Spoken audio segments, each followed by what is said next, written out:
Madras engineer MEG ವತಿಯಿಂದ Madras regiment 244ನೇ ಸಂಸ್ಥಾಪನಾ ದಿನದ ಪ್ರಯುಕ್ತ ವಿರಾಜಪೇಟೆಯಲ್ಲಿ ಬೈಕ್ ರ್ಯಾಲಿ ಆಯೋಜಿಸಲಾಗಿತ್ತು. ಕಾರ್ಯಕ್ರಮದಲ್ಲಿ ಪಾಲ್ಗೊಂಡು ಮಾತನಾಡಿದ ಮೇಜರ್ ಸೀತಾ ಸೈಲ್ಕ್, ಸೈನಿಕರು ನಿವೃತ್ತಿ ಬಳಿಕವೂ ಸೈನಿಕರಾಗಿಯೇ ಗುರುತಿಸಿಕೊಳ್ತಾರೆ.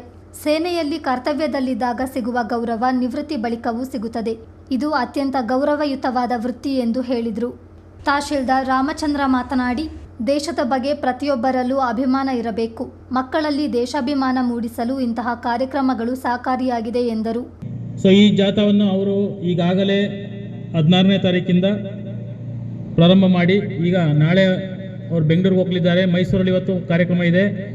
ಅವ್ರಿಗೆಲ್ಲ ಒಳ್ಳೆಯದಾಗಲಿ. ಮತ್ತು ಈ ದೇಶ ನಾವು ಎಲ್ಲ ಮಕ್ಕಳು ಇಲ್ಲಿ ಸೇರಿದ ಎಲ್ಲ ಮಕ್ಕಳು ಕೂಡ ಇದನ್ನು ನಾವೆಲ್ಲ ಅನುಸರಿಸಿ ನಮ್ಮ ದೇಶವನ್ನು ಸಮಗ್ರತೆಗೆ ನಾವೆಲ್ಲ ಕೊಂಡೊಯ್ಯೋಣ. ನಮ್ಮಲ್ಲೆಲ್ಲ ಭಾರತೀಯತೆ ಅರಿತಾ ಇದೆ.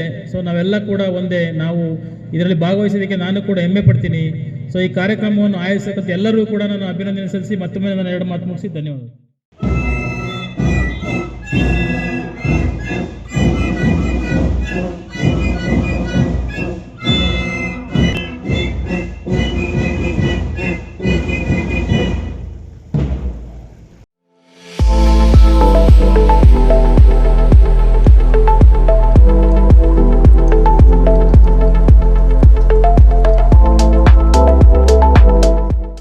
ಕೇರಳದ ಕಣ್ಣನೂರಿನಿಂದ ವಿರಾಜಪೇಟೆಯವರೆಗೆ ಬೈಕ್ ರ್ಯಾಲಿ ನಡೆಯಿತು.